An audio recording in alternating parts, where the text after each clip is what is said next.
I like the Zanussi Blender, in part because it was very cheap, but also I somewhat prefer it to an old Vitamix that died at the hand of chickpeas for a few reasons. Although it's loud, it sounds like the motor is quite well made.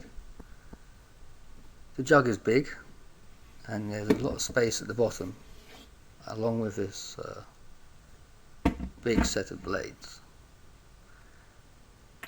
And the other thing I find I like is the timer for turning it on. It's more relaxed just to let it blend away for a minute. It blends smooth.